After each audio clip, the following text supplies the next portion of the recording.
Welcome to another IAEI News Live. My name's Thomas Dimitrovich, and with me, I have Tim McClochie.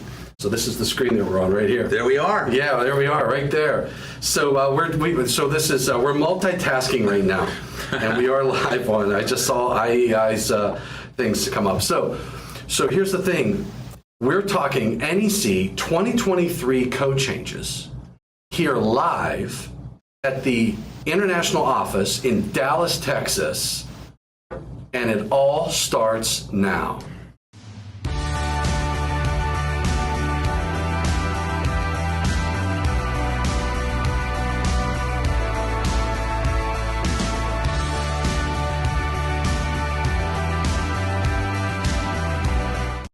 All right, we're back.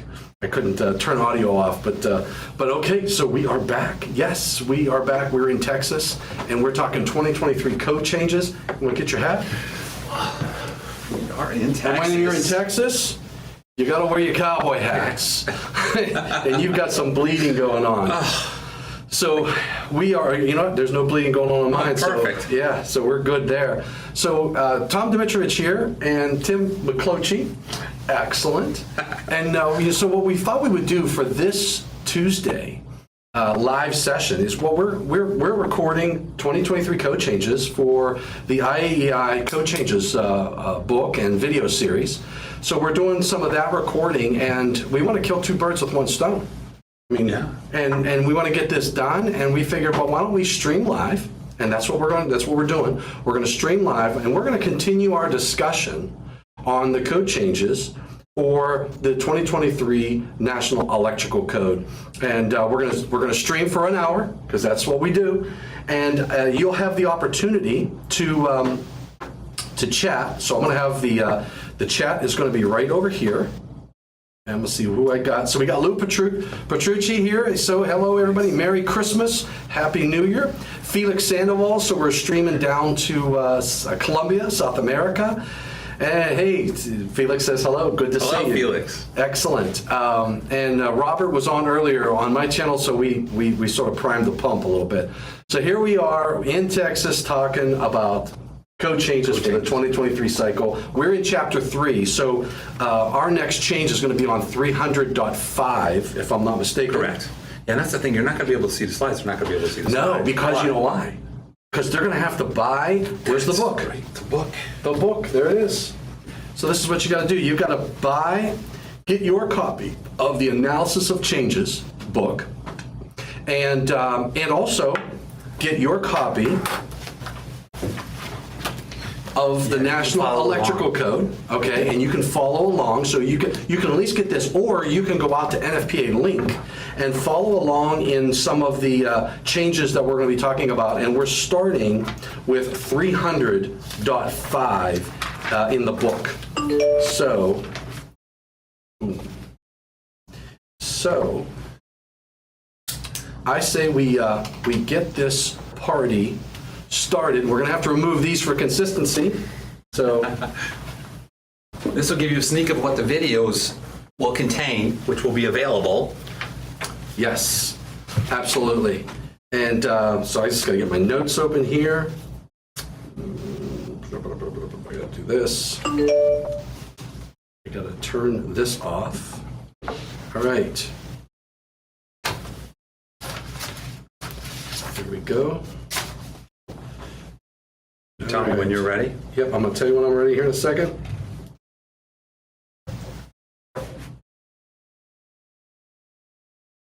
All right, so I had to make sure that I sent that. All right, we are streaming, and we got Ireland in the house. A little off topic, but on the Power Systems Engineering playlist, one of the videos is hidden. It's possible on I'll take a look at that, Mr. Ireland. Right. Is it available as an ebook? I don't believe we have it available as an ebook, is it? No. I don't believe so. No, it's not an ebook, so it would be a hard copy book. We do have the presentation materials. We will have these videos available for sale and for viewing online. Yep, at IAEIcourses.org. IAEIcourses.org. Yes. PDF is available if that's what you're The PDF, yes. Yeah, PDF. Oh, so yes, a PDF.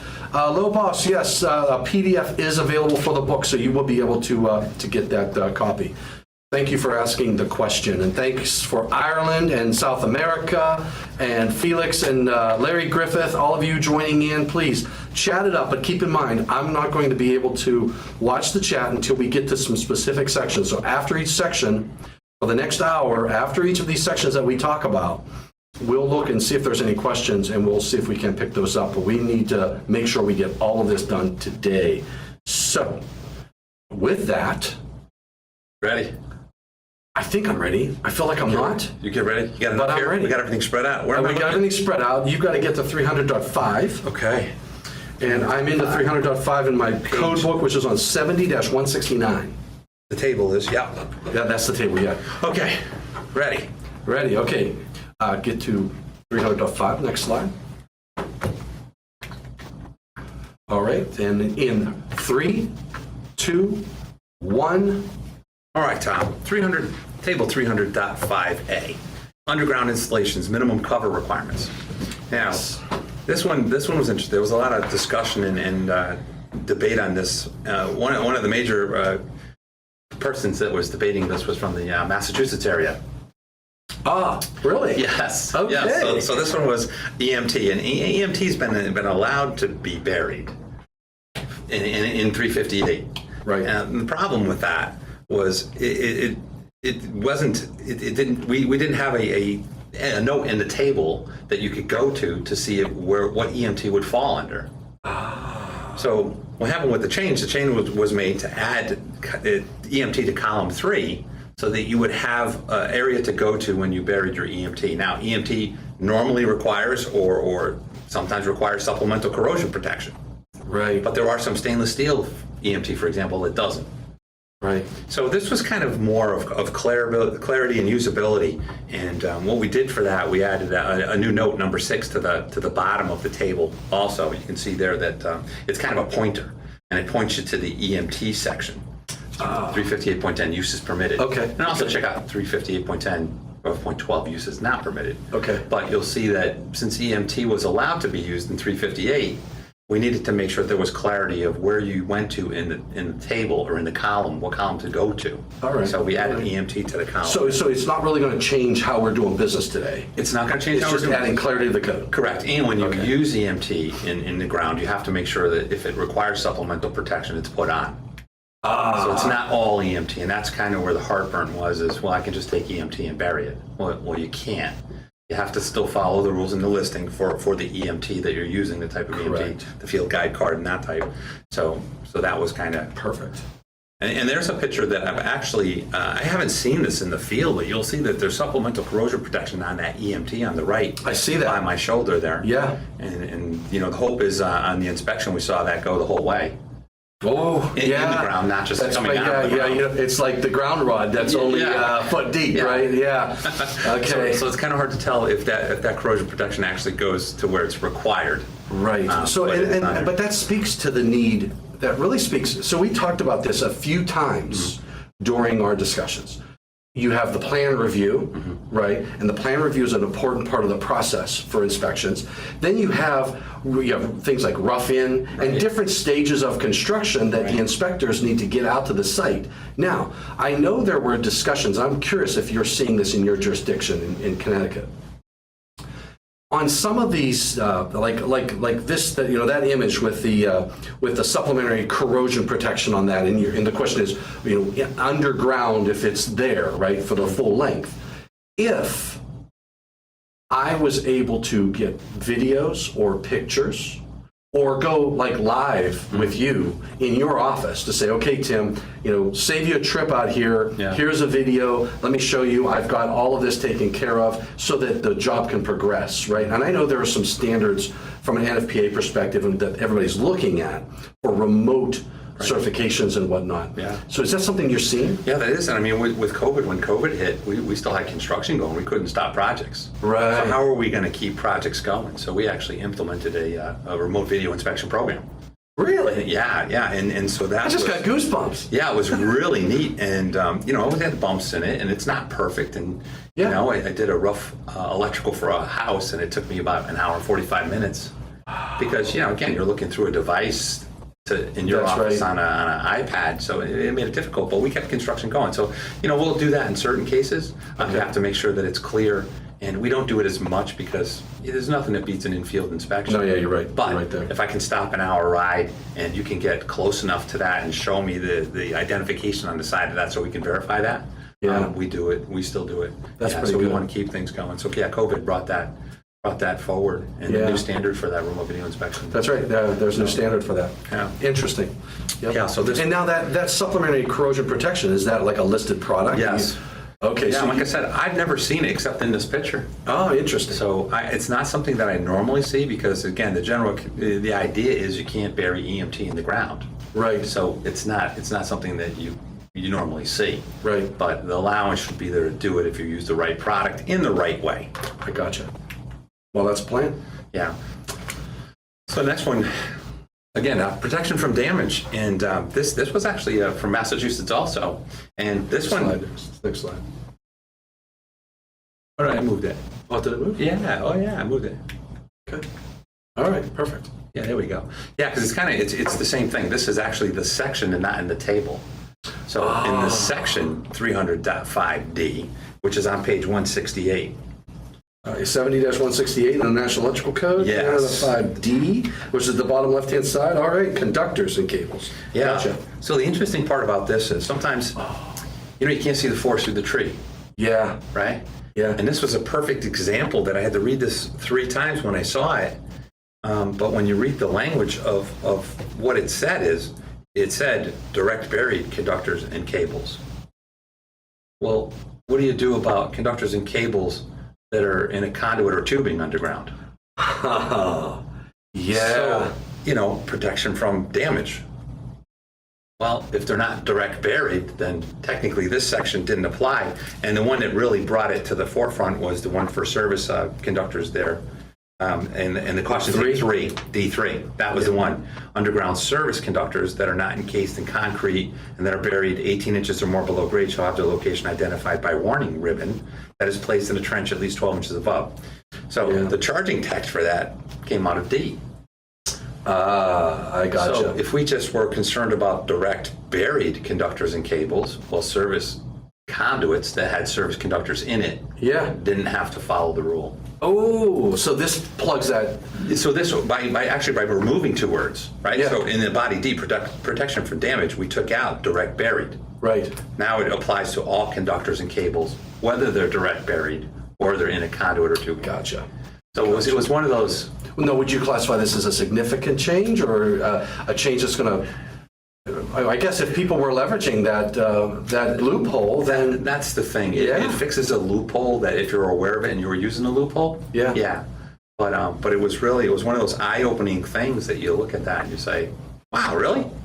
yeah, And there's a picture of what you would have that wouldn't technically comply because those conductors are actually in a raceway. Gotcha. PVC. Yeah. Conduit.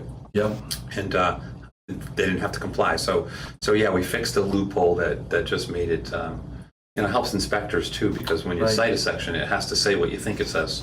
right.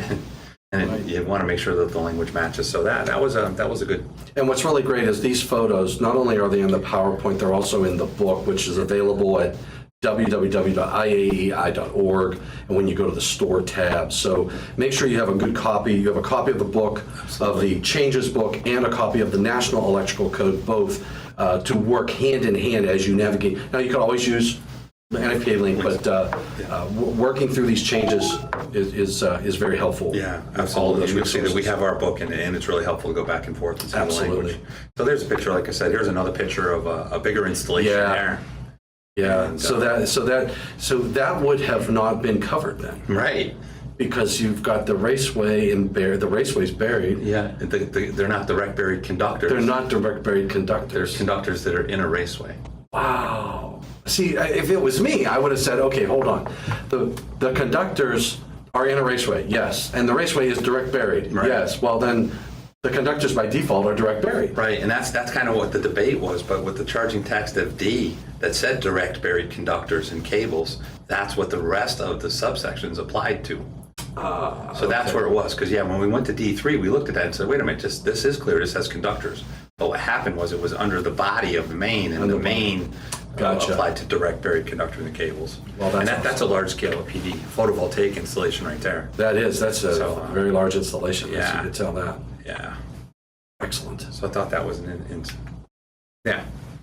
You know what, another one, you know what happens with informational notes? They're there just for information. So this is still 300.6? 300.6. We're at 300.6. Which is on page Yep, so now we're on 70-170. 70-170.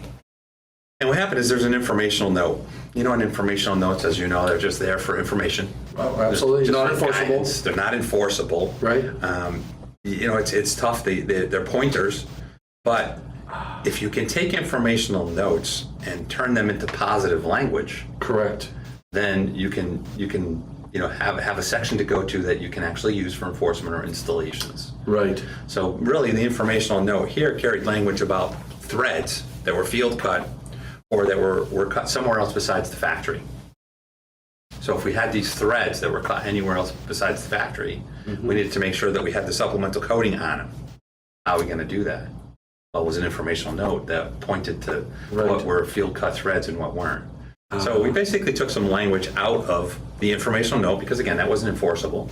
We turned it into positive language into the actual section, and we tweaked it a little and just straightened everything out. And now you have a section to go to. Just an informational note. And I love informational notes. I just sometimes they're what do we have, over 800 informational notes? Yeah, there's a lot of informational notes, and some of them are very helpful. Yeah. But some, to your point, if we could turn that into positive text, it would be great. And then if you have to really question, do you really need that informational note? Right. Yeah. Yeah. So the field cut threads one was one that was really needed. And there you go. Yeah. Now, those are nice. And I mean, the one above my right shoulder, that Milwaukee automatic one. I don't know. I'll tell you, that last time I used one of those, it was a hand threader, and I had to put my whole weight behind it. Remember those days? Oh, yes, absolutely. And then you had that big tripod. Brutal. It's brutal. Absolutely. Absolutely. So when I saw this slide, I had flashbacks of the way we used to do it. So, having the right tool for the job is key. Yep. So we addressed the field cut. We addressed the threads that were cut in anywhere else besides the factory. Gotcha. In the field cut threads. Okay, so before we go into 300.11, just for Laura, I guess Laura would be editing these, right? So Laura, we're going to have a question around 300.5. So what I'll try to do is just rephrase Felix's question, and maybe she can fold this into the video. Okay, all right, so. The question, Felix. Yeah, the question. Yeah, so Felix has a question. So, and I'm not sure about the screen in the back. Go back to 300.5.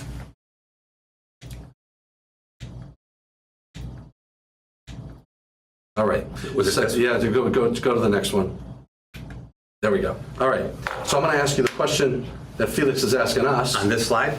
It's on 300.5. Okay. So let me ask you, Tim. If I understand this correctly, does EMT now require additional protection when direct buried? Okay, that's a great question. No, so the first thing, Felix, is inside the table, we added EMT to the column. So if you're on page 7169 and you look at the note number 6 on the bottom of the table. Which so table 300.5A? Yes, table 300.5A. Okay. On page 170. There it is. You'll see that pointer, a number 6 pointer. That's a pointer to 358.10. And that's been there. So if we get to 358.10, and that's a great question, because the thing that I want to make sure of is that we're not just throwing regular EMT in the ground. Right. Now you'll see in 358 on page 70-245. Yep. You'll see use is permitted. The use shall be permitted for both exposed and following. And you'll see in concrete, in direct contact with the earth, in direct burial applications with fittings identified in areas subject to corrosive influence were installed in accordance with 358.10B. So we put a pointer to show you the use is permitted. The uses permitted section will refer you to the corrosive environments. to corrosive environment, and that's where you're going to have to use the UL field guide. You're going to have to use Right, the because it list of says requirements. the fittings identified for direct burial. So the fittings should be identified for direct burial, and then all of that has to be done in accordance with 358.10b, Right. which is titled corrosive environments. So EMT doesn't require additional protection, but you have to install it. Right, so somewhere like stainless steel EMT doesn't. Right. But other EMT galvanized, yeah, sure. That's what we had that picture, Felix. We had that picture Yeah. of the, where we could see that it was supplementary protected outside of the ground. Correct. So we're hoping or assuming that it is protected inside the ground the same way. Yeah. So that's the point, and that was the debatable, or the discussion, I should say, was that we needed to make a note at the bottom of table 300.5 to send you to 358.10, so that yes, you can use it, which you always could. There was nothing in the table to go to. Right. Yes, you can use it, but when you do, you have to use it properly. Gotcha. Okay, so it didn't change an allowance to use it. That was already there. It was just trying to clear that up. So hopefully that cleared up. That's perfect. I really appreciate the feedback. All right, perfect. Okay, Was that the only one? that was good. Yeah, Now, where am I? Great question. Now we're moving back over to 300.11. Okay. So who's going to be doing the editing? Laura. So Laura, pick up now on 300.11. Thanks, Felix. Thank you, Felix. All right. All right, Tom, let's move into 300.11. C, securing and supporting. And that is on page... Oh, yep. I just was moving around. 70-171. 70-171. So, I mean, a minor change here, but, it's kind of interesting when you think something's allowed, but it's not. Oh, yeah. So this is raceways used for means of support. Well, before the 2023 edition, it only recognized Class 2 circuits as being okay or acceptable. Okay. And so the change that happened, or the substantiation that was given to Code-Making Panel 3 was, hey, well, if Class 2 circuits are allowed, and Class 3 circuits weigh the same, they're the same size, they kind of have the same function, you can control it, why are we limited to just you being able to secure Class 2 circuits to the conduit that it feeds? So again, not a super big change, but kind of recognizes what probably people already thought. Yeah, they probably already And do. we're already doing it. Yeah. So we made non-compliant installations compliant. There you go. By adding Class 3 into the section that allows the conduit to be Says supported. 300.11, securing and supporting. C is raceways used as a means of support, and now you can add Class 3 You circuits can add to it Class 3 circuits. and support them from that. Yeah. So Now, how would you support? What would you use? Well, tie wraps. Okay. Seem like a thing to use. All right. That's kind of what we That's say. the go-to, isn't it? Yeah, that seems Okay. to be the go-to, and that's go-to to locking installations that we're going to see. We're going to talk about that a little bit coming up too. Perfect. Well, that's a good one. So, and there's a picture of what we're talking about. Yeah. So you have your Class 2 and 3 control Yeah, maybe not the circuit. best picture, but thermostat. Again, the idea is there's your Class 2, and now you're permitted to do the same type of installation with your Class 3 cable to bring it to the equipment that it's feeding. I like it. I like it a lot. Nice. Perfect. 314. Okay, 300.14 on page 171 171. of the National Electrical Code. An interesting change here. This one goes back to our friend in Florida, now in New Mexico. And the thing about this started back in 1984. Wow. This is the original proposal. That's what it was back then, right? Yeah. Not a public It's a input. proposal. We were It's a trying to think of proposal. that. Hey, it's a It just hit proposal, me. not a public input. It was a proposal. So Proposals and comments. So it takes a while to go circling around, but the confusion in a second, if you look at 314, length of free conductors at outlets, junctions, and switch boxes. Mm-hmm. Well, there was no clarity, or there was different ideas of, can that conductor be spliced? Can that conductor be unspliced when you're pulling in a box? And for example, if a common way to do it where I am in my area for rough, let's just use residential. I'm pulling 2 NM cables into a junction box to make a receptacle. Right. I splice my grounded conductors together, and I leave a pigtail or a splice. Yep. Well, what do I do with my equipment ground? Maybe I take a Greenie or a Buchanan, and I cut one about 2 inches long, and I leave one 8 inches long, and I slide my Buchanan on and crimp my Buchanan. Right. Now, do I have the conductors? Do I have the 6 inches of free conductor, 3 inches past the front? Right. Or did I cut a conductor and only one of my conductors is 6 inches long? Interesting. So this section kind of the change here cleared up the I guess misunderstanding that you could say is the conductor can be joined, can be spliced, can be continuous, and really the driving force of this is we always want to, being the electrician in the field, having to follow somebody, Right. and trying to take that splice apart and add to it. I mean, you know how that is. Oh, yes, absolutely. So it's absolutely brutal. So the intent is always to leave as much conductor as you can, but the driving force of this, and this was originally the public input for this one for the 2023 came in as an exception, because the real issue is not on the original installation. The real issue is when you're done with your wiring and the sheetrocker comes and they throw that zip strip in there and they go around that junction box, and now all of a sudden they nick one of your wires. Oh, yeah. So you've passed your rough inspection. Yeah. Now you're there to plug and switch, we say, right? Adding your devices. Now when you go to add your devices, well, what are you going to do? The free conductor's not 6 inches long. That's right. It didn't really say that it could be with splice or unspliced. So what do? So do you pull it out? So the exception, the original in the first draft meeting came in as an exception to say, hey, if the wire gets damaged, then we should be able to use that and extend it. Well, exceptions, what happens with exceptions? What becomes the rule when you have exceptions? Which, yeah, that's exactly right. Everybody's following the exception. Everybody follows the exceptions instead of the rule. Right. So we said, well, you know what, let's take that. And that's, again, part of the learning process. And it's really, if you have the opportunity to join IAEI and surround yourself with people like Tom Dimitrovich Oh, come on. and others, and get on code-making panels so that you can see the history of why things change. This was one of the ones that I enforced or looked for compliance of 6 inches of conductor all the time, continuous. Yeah. You know, but this one is a real world problem. Is now the conductors are cut. You don't want the electrician to rewire it. Right. So we had to give an avenue, but we didn't want the avenue to be through the exception. So we made the exception the rule through positive language that now that conductor can be spliced.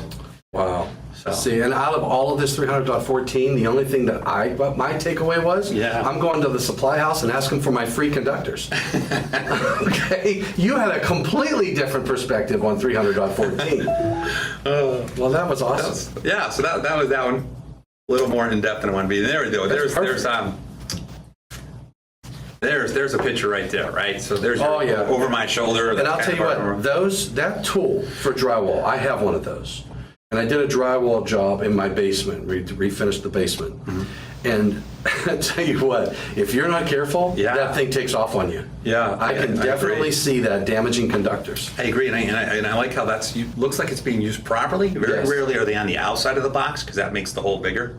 So typically when they find the box, they're on the inside of the box and they're following the inside of the box. Right. And that's where we have the problem with that.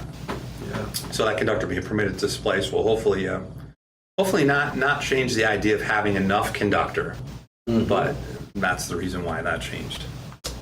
That's cool. Yeah. So interesting here. This the section, the change 300.17. So 300.17 is on the next page, 70-172. Yeah, and it's an interesting part. And one of the questions I'm sure that you get a lot, that I know I get a lot, is can you put cables and conduits or raceways? Oh, yes. And it really has nothing to do with this change, but what this change did in 300.17 is, we were worried about the number and size of conductors in raceways. Mm-hmm. Well, what if I put a cable in a raceway? Should follow the same rules. Yeah. You kind of still have the same concerns. You don't want to have damage, to the conductors or the cables. Right. So there was no real section that kind of applied to that.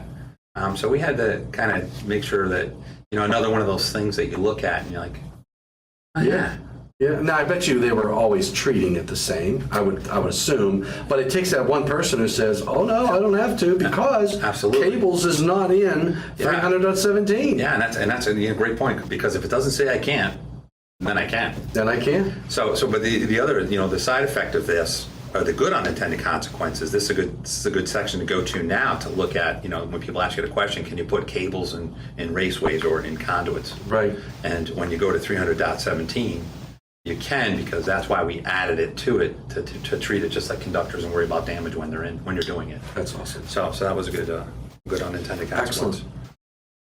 Excellent. And all right, so there we go. Yeah, there you go. Yeah, and it looks like some NM cable. Now, and that's another thing. So I know that I've had questions in the past when, what's the difference between a conductor and a cable? Right? Yeah. Okay. And when I was first asked the question, I was like, I sort of like stopped, like, why is he asking me this? And then, what is the difference between a conductor and the cable, right? Yeah. And it's the assembly. It's that right. you have multiple conductors in one jacket, so to speak, as opposed to independent conductors. And And that's the thing. And cable assemblies are usually listed as assemblies, so you really can't strip the jacket off it and then have conductors. Yeah, exactly. You know, and that's sometimes what you see in installation. So yeah, it's got to be, if it's listed as an assembly, then the conductors have to be together in the jacket. That's right. Which really That's holds right. no purpose except holding them together, but you know. Sure. Well, there's the like on NM wire, they have the little paper sheet in there that separates the grounded and the grounding and then the ungrounded. Right. You know? Right. So yeah. there's a little bit more to it. There's some spacers in there, the whole bit. But there is. And the other thing when you're doing this, you also have to make sure that you're aware of Chapter 9. You know, in the notes, Right. the tables. Yeah. Note 9 to Chapter 9 when you're putting cables in a raceway. Yeah. So not part of the change, but just something to think about. I like it.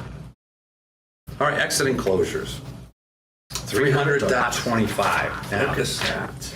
this was a new one that was new in the 2020, the actual idea of the exit enclosure and having wiring methods in the exit. Okay, what do you mean by that? Oh, exit enclosure. So this is your. What I like to do is I like to show that's the picture, right? So that's your stairwell Right. to get out. Gotcha. And you know what? I saw a building going up. They built the stairwell.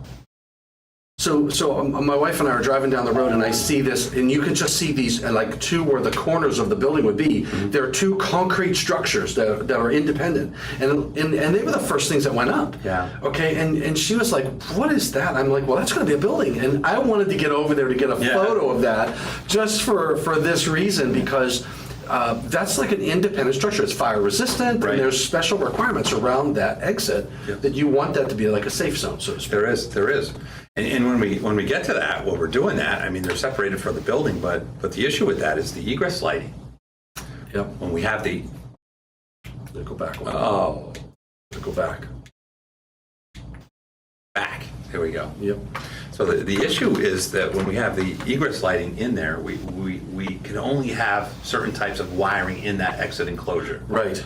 And that's really kind of a building code section, but electricians were having a hard time finding that. Personally, I don't like the word exit enclosure. Yeah, I know. There was discussion on that. Yeah, when I think of an enclosure, I think of a panel board enclosure. I think of an industrial control panel. But I know they have parens around stair towers. What do they? 325.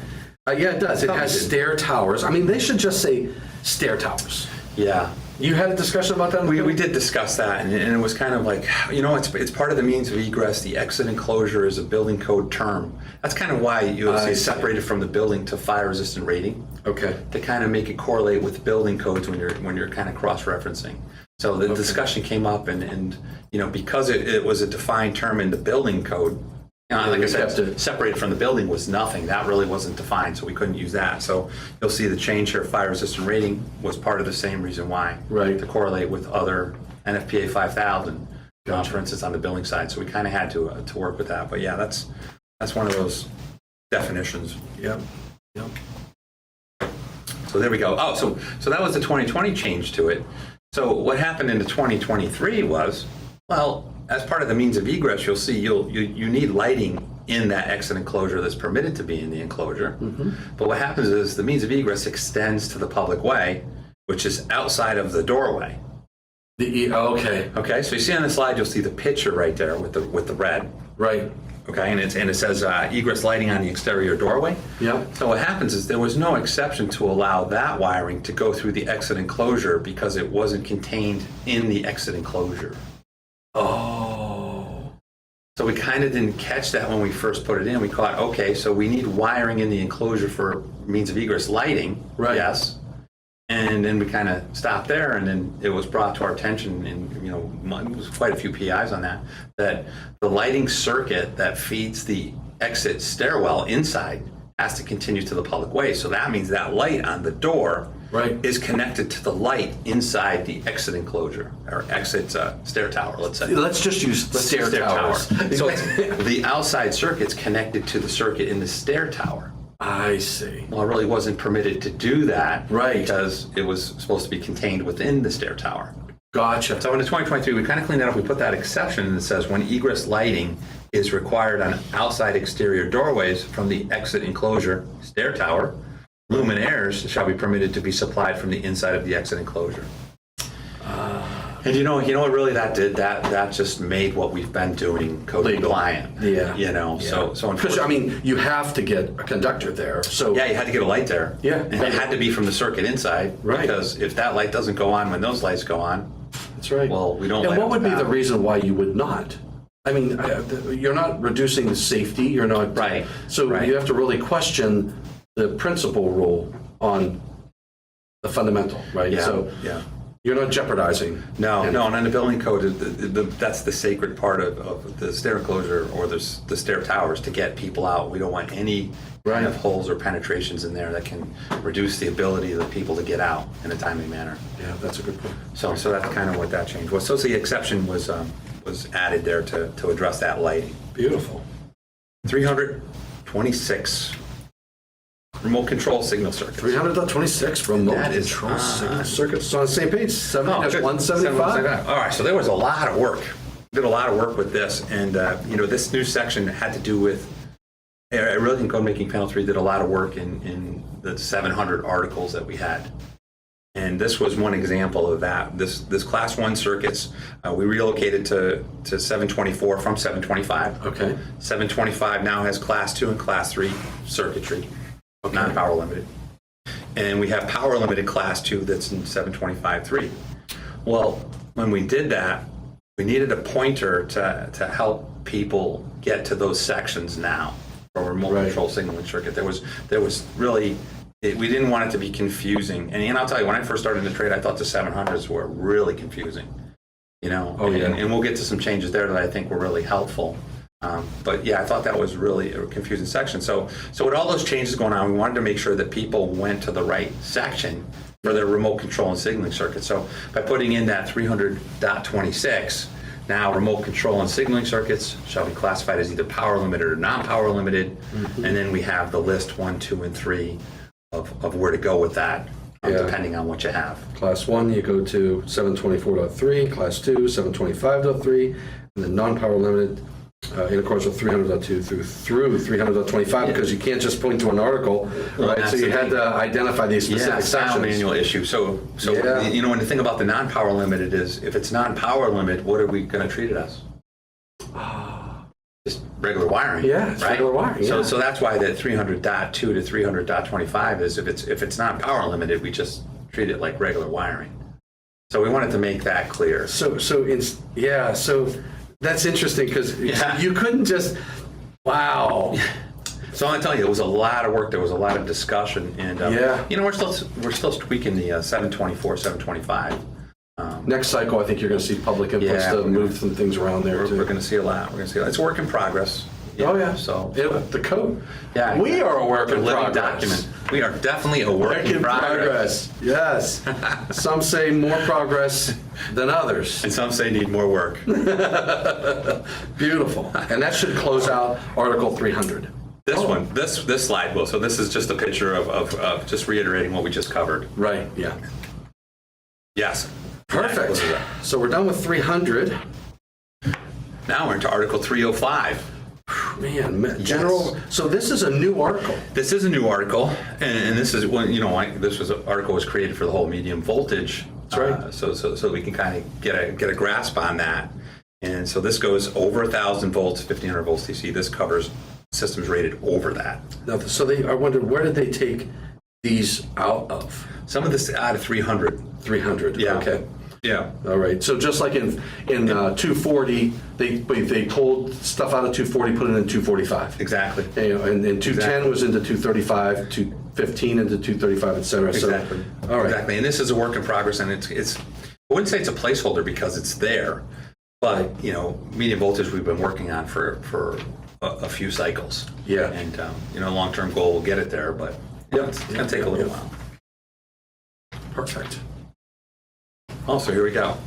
And I kind of just talked about this on the basic slide. But again, if we can put requirements for things in one section, it's easier to find. Correct. The goal is hopefully it's more likely to be used. Yep. Your text is not showing up on the live feed. Right, yeah, we weren't going to show the slides because we didn't, we wanted, it was like, they should,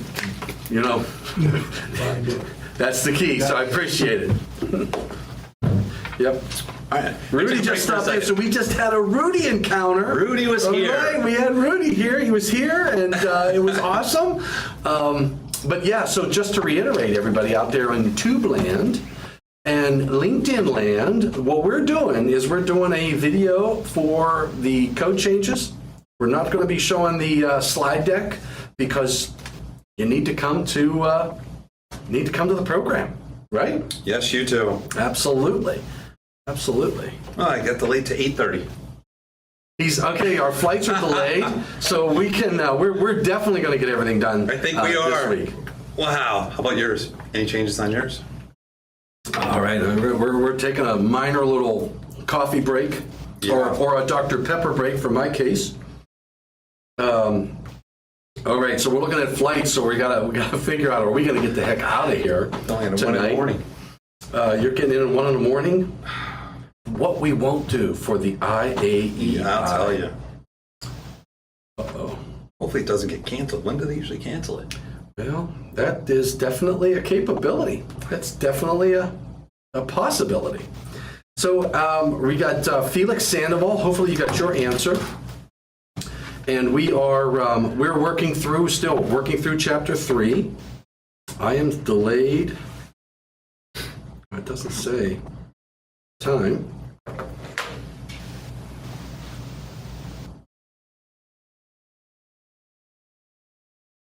I don't know. Well, I'm not going to worry about it. All right. Well, now we got time. Yes, so we are, hopefully everybody out there in Tube Land, and you know what I might do, Jody, if you don't think it's in, what I might do is really quickly, if I go to, see, I put my file folder, main cloud files. I could show a couple slides on what we're talking about. There you go. Because we're going to have time now. Yeah, we're going to have time. So what I might do is, so hold on out there in Tube Land and in LinkedIn Land and in Facebook Land, because what we will do is we are going to take a look at, and I'll connect one of these up and we'll see some slides. And that'll give you a flavor for what we are looking at on IAEI code changes for the analysis of code for our, there it is. So I'm going to download that. Jeez. I got a real mess going on here. There's stuff everywhere. Jeez. All right. Ladies and gentlemen, here we go. Are you ready? Are you ready to rumble? All right. All right, and Felix says everything was answered correctly, so thank you, Felix, for tuning in. Thank you, Felix. Yep. So remember, if as we go through this, everybody, please feel free to chime in with any questions, and we'll try to capture them and get to them. So files. We're in chapter 3, right? Chapter 3. All right, perfect. Let's see if I can't get. I am connected to IAEI Corp. All right, so so far, hopefully, hey, we got David Engelhardt in the house and Michael Hofkin in the house. Excellent, thanks for joining, Michael. All right, so we're going to continue. You know what I don't have a problem with? I don't have a problem with. Let's see. I created, I put my file folder. Main cloud files. All right, so we're going to continue. I don't have a problem with keeping some of this going. I mean, we can leave it streaming for a little bit more than an hour, right? Sure. I mean, heck Whatever you yeah, wanna do. because we're just going through. Smash that like, Michael, smash that like button, buddy. Yes, absolutely. Refresh. Here we go. There it is. All right, so what slide? Where are we at? I'll probably start it on this one again. Yeah, we'll Just start as in I- Article, so we're in Article 305. Article 305. All right, so everybody out there in tube land, we are in Article 305, General Requirements. So here's what I'm going to do. Watch, oh, you know what, Jody, you're gonna, when you see, when everybody out there, when you guys and gals see what I am about to do, which I don't even know what I'm about to do. All right, here we go. Look at this. Look at this. See, when the boss comes in, when you have a Rudy encounter, you jump. When Rudy says jump, you say hi. All right. So, You're going to put that in the middle of us too? yeah, I'm gonna Oh, put that look right at up that. here. Oh. There we go. Now, don't pay attention to this. Just don't worry about that. And I'm going to. It's the iPad. So this is off of my iPad. So I'm going to make sure that this is behind you and me. Okay. So I'm gonna move my head over top of it. See, it's in front of me. And I just gotta make sure that, there it is, the camera. Now it's behind us. There is a lot going on when you're with Tommy D. You know what? Multitasking is my middle name. Man, And multitasking is my game. amazing. This is amazing. All right, so here we go. Are you good, Jody? Yes, sir. All right, thank you. All right, so here's what we'll do. We'll continue on with what we've got now. Everybody out there in Tula, Carlos Ramirez, hello from Buckeye, Arizona. Welcome. And Michael Hofkin, I think I could not agree with you more. Smash that like button. Make it happen, brother. All right, so we're on Article 305. All right, Tommy, you ready? I'm ready. Here we go. Here we go. All right, so we'll move on to Article 305, and that's on page 7175. General requirements for wiring methods and materials for systems rated over 1,000 volts and 1,500 volts DC. Yeah.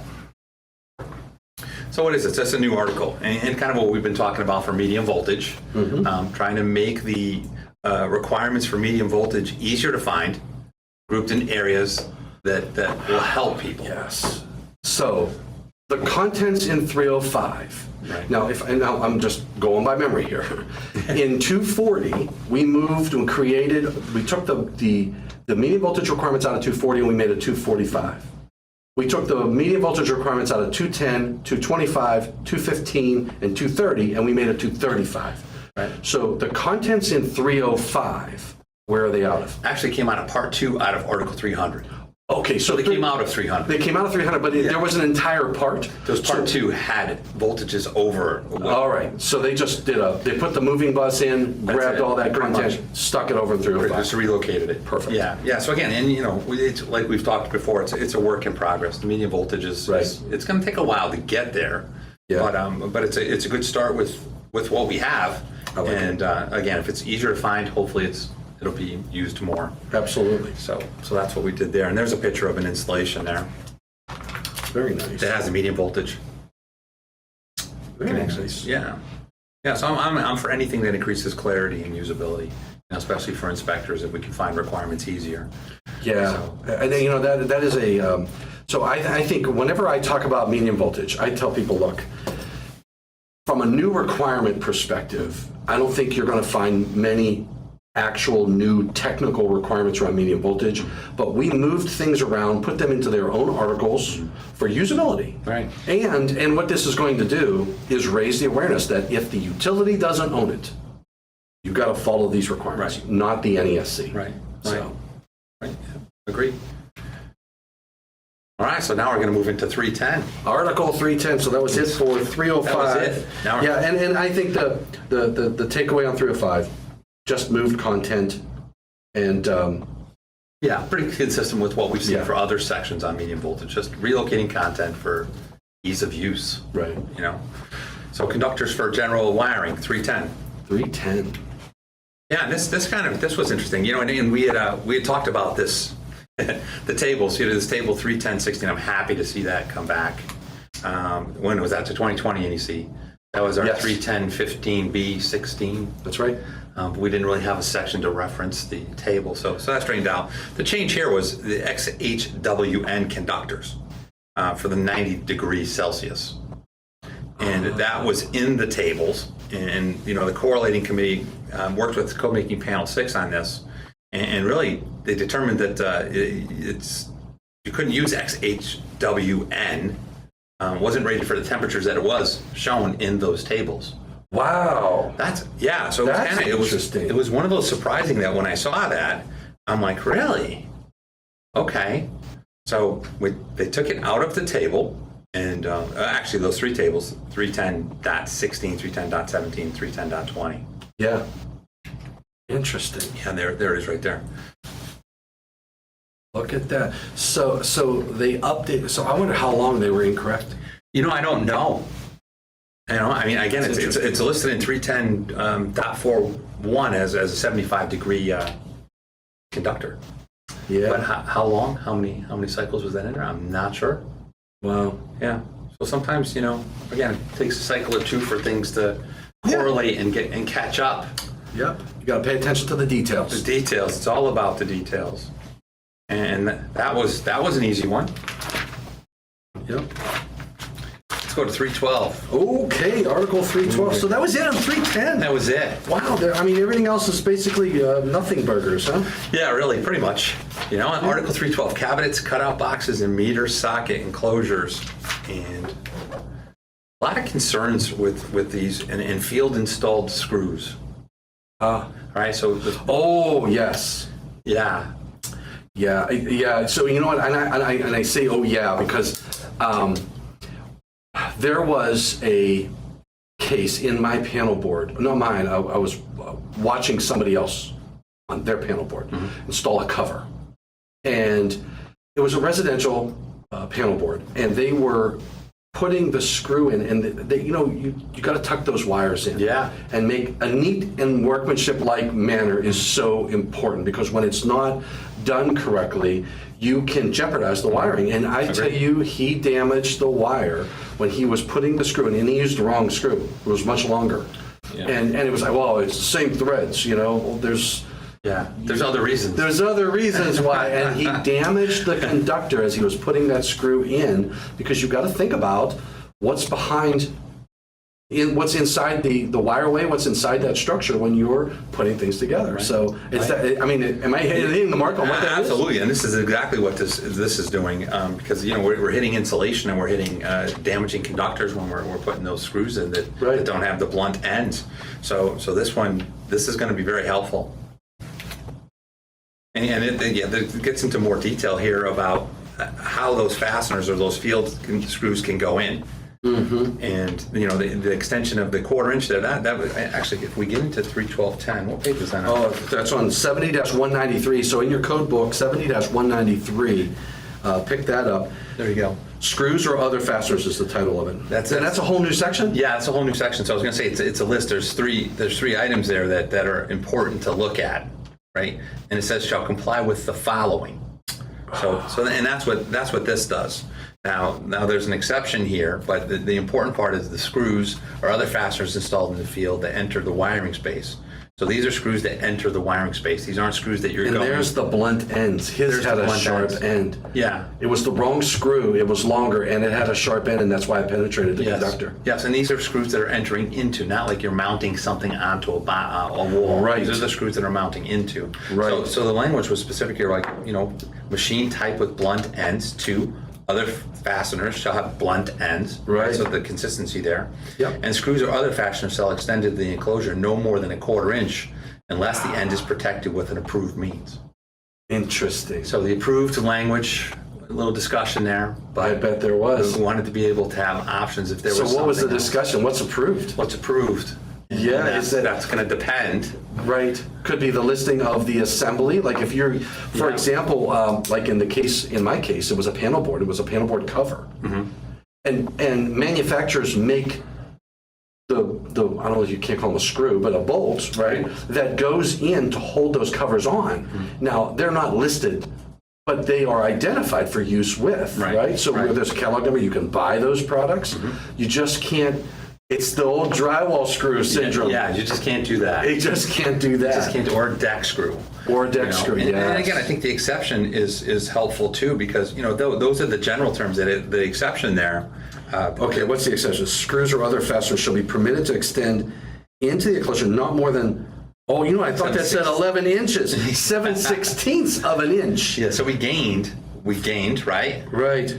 If Located within 3/8 of an inch of an enclosure wall. Yeah, and why is that? Why is that? So if it's closer to the enclosure wall, I can go further in. You can have a longer screw. Yes, you can go further in. Yeah, and how much longer? So it went from a quarter inch. Is it a quarter inch? Yeah, it's quarter inch. Quarter inch to 7/16. 7/16. Now the idea is when you put conductors, bigger ones especially, in a bigger box, right? When you're turning them or you're making them up in the box, Right. they're going to be further away from the edge. They're going to bend. Right. They're not going to be right at the end. So there's a little length leeway there because your conductors don't go straight around gotcha. the box, and that's typically where you're going to see those. And I hit this. Here's an example of what happens. A conductor entering doesn't have a blunt tip, and you'll see that, and boom, there goes the conductor damage. Yeah. So that's what we're trying to stay away from. Yeah, that makes a lot of sense. There we go. And I've seen it. I mean, that's the other thing is that it hit home for me when I was reading that code change. It hit home for me because I actually witnessed it wasn't an explosion because it was just a residential panel board, but it was an arc, and the breaker did trip, and it was, but it was more like almost like a dead short because of the way it went in. Yeah. It was like, boom. Wow. It penetrated that insulation. That's the thing. I'm sure. I mean, you see when you're reviewing public inputs or public comments, and you see one, and you put in your own, but when you see one that's something that you've witnessed yourself, you're like, I know. I absolutely know what they're talking about. Surge is another one of those for me because I lost equipment. Well, this was a while ago because I've learned my lesson. We mentioned it earlier. VCR. Okay, the moment I said those three letters, you know how long ago that was. VCR. VCR. I didn't say beta. No.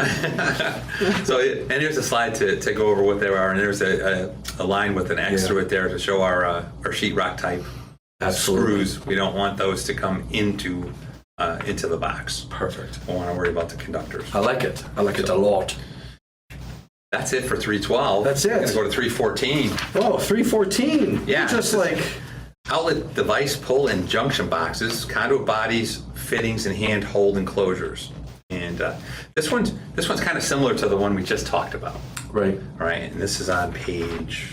Well, it starts on page 70-194 70-1. of the National Electrical Code. Perfect. Yep. So we had the same concerns here with the screws and fasteners in their field. 314.5. Yeah, we're same concerns with that. Field installed screws into the wiring. There we go. Yeah, very good. And damaging the conductors. So, new section, new list item. There's 7 items there. That's what we're kind of concerned about. We're going to address it through that. We want to make sure during the installation of these boxes that we stay far enough away from the conductors. And again, it's similar to the 312.10 one we Now, there's a lot more language in here. Yeah, I see the 3/8. there's a lot. I see 5/16. Yeah, there's a lot more language in here. There's Why is more. that? Well, it's a little more can happen here. Okay. So a little more susceptible to damage.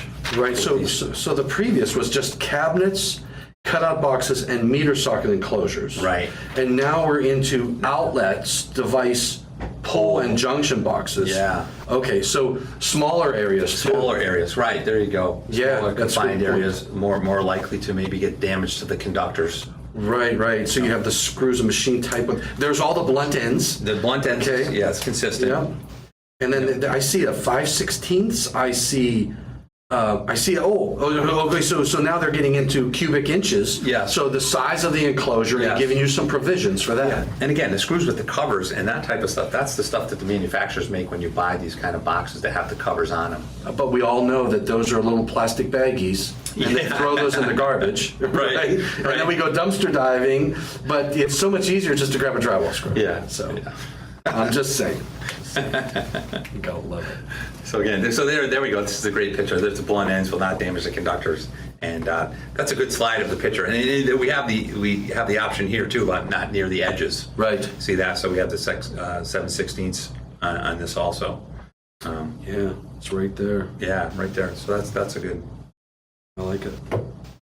Now, 314.16. Okay, 314.16. Now we're still in. Now this is 314 is separated into parts. So we're in part Two. now. Yeah. Installation. Part 2, which part 1 was really short. It was general, yeah. There's only. In fact, I'm glad you guys added 314.5 because it needed more love. It needed another section. It needed something. It needed something. Had to get off the half a page it was on. That's right. Right. I mean, I don't want to make the book thicker, but we got to make it We a little got to do better. something. So yeah, so 314.16, and interesting here, and this is not something that's really common that you're going to see, but there was nothing that allowed for volume allowance for terminal blocks. Oh. So if you need to add a terminal block into a box, well, we're going to take space. So the terminal block's going to take space. Absolutely. So the important part about the terminal block taking space is we want to count it as a conductor, but we don't want to count it as a conductor for each terminal screw.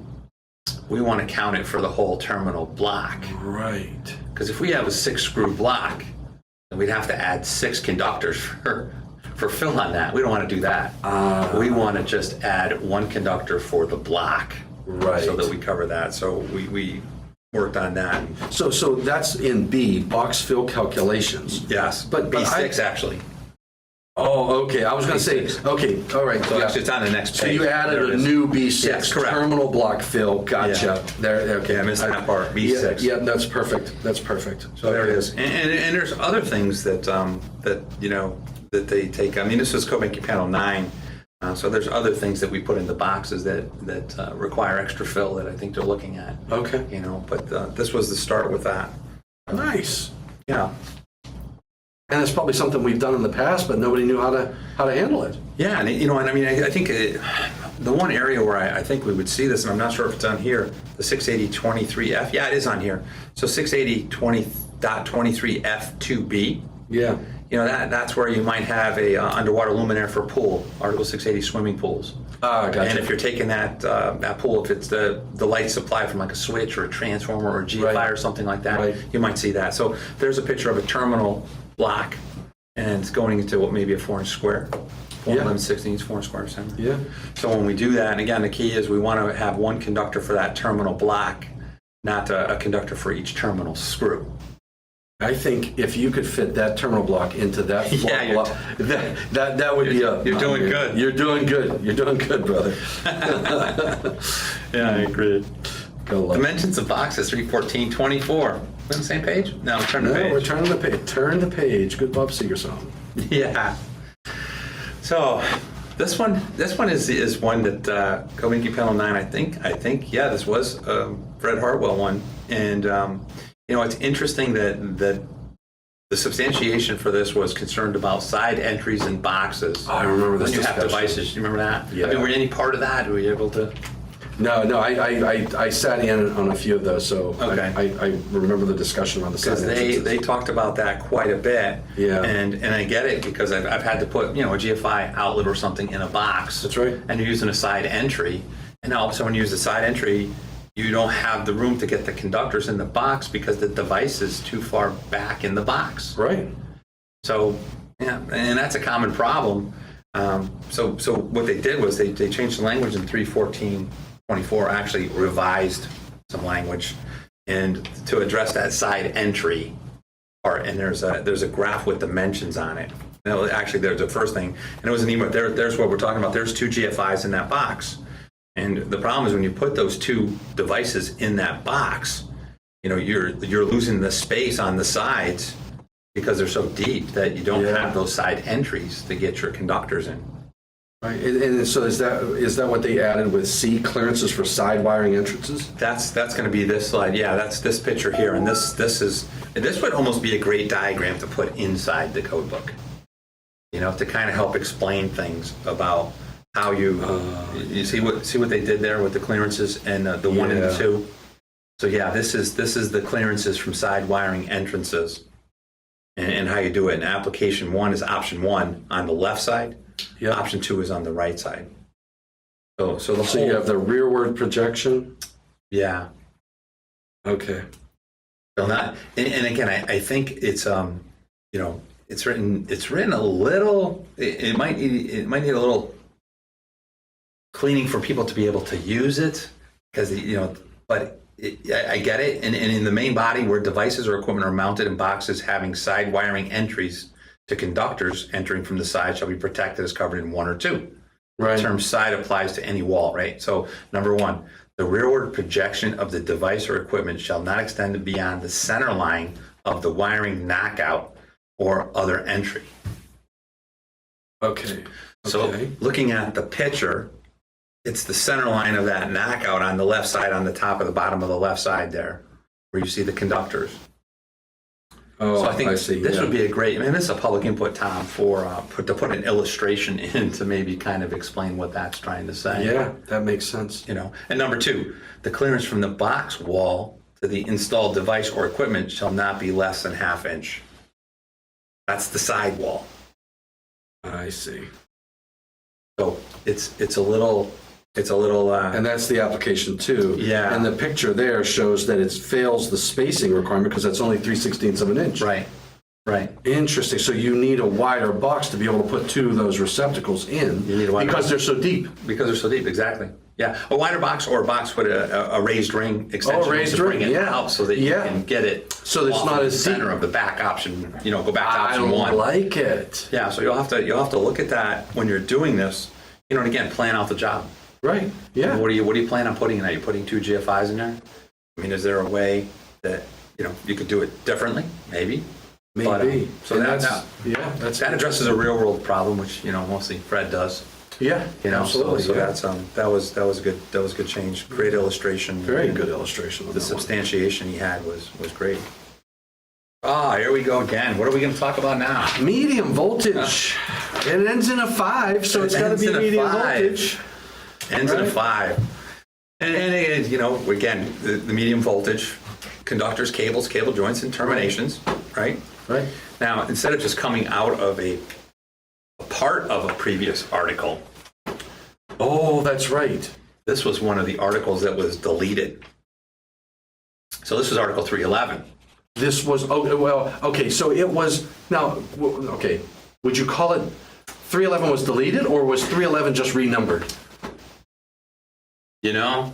You Yeah, know, I mean, yeah, they didn't like delete all the contents and then, I mean, all it did. Yeah, right. Would it be true that they just say, well, they took 311 and made it 315 to align with the numbering system? Or relocated at least. Yes, I don't know if I would go with deleted. Yeah. But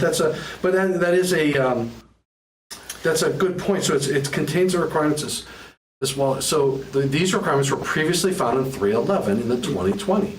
Yeah. And then they basically created 315, moved all of the requirements in, and then they just had to delete Yeah. 311. Okay. Yeah, and I find this article interesting to me because if we go into the scope of this article, and again, I think this might need a little work. The scope. This article covers the installation, use, construction specifications, and pass-throughs for type MV, medium voltage conductors, cable joints, cable terminations. Here we go. The article includes voltages from 2001 volts to 35,000 volts AC nominal, 2001 volts and 2,500 volts DC nominal. Well, we have a limitation So we have an there. upper limit. We have an upper limit up to 35,000. So what do we do above 35,000? And that's I think the part that needs work, because we have other areas that are going to be above 35,000. Yeah. But the scope of Article 315 goes to 35,000. Now, I wonder if that's because medium voltage cables only go. What do you do? You know, I wonder if it's a different type of conductor above 35,000 volts. I wonder. Yeah. But if it is, then we don't have anything in the NEC currently To cover it. To cover it. Yeah, so if you're above 35,000 volts, you don't have an article to go to for the medium voltage for conductors. By doing what we do, right, we go to the scope to see what the article is, and so this article, Yeah. the scope limits it to 35,000. This is going to drive some, this Yeah. is significant. I wonder what the medium voltage task group, what their thought process was. Yeah, I wonder. Yeah. You know, so again, I think it's a long-term thing. There's a lot of people, as you know, on both sides of the conversation. Right. So was this part of it to limit it to this?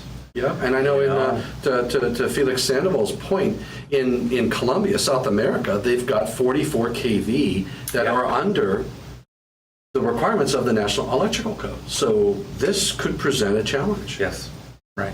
So again, it's not. I guess it was a change because information was shifted to 315. That's right, and there was no scopes. And there was no scope, so Right. yes, but the way the scope is there, it might need some tweaking, might have to come up with absolutely. something. Opportunities are all around us, All Tim. around us. Felix, I want to see a PI from you. Yeah, there we go. All right. And so let's move on to some pictures. And again, this is one of the things as me in the field, I don't see a lot of medium voltage installations in my daily job. But they're definitely out there. And when I see them, it is nice and it's comforting to me that I know where I can go to get the information when I have to. I can look at it. Right. So there's a picture of a nice installation there. I like it from Scott Humphrey. Scott Humphrey. Yeah.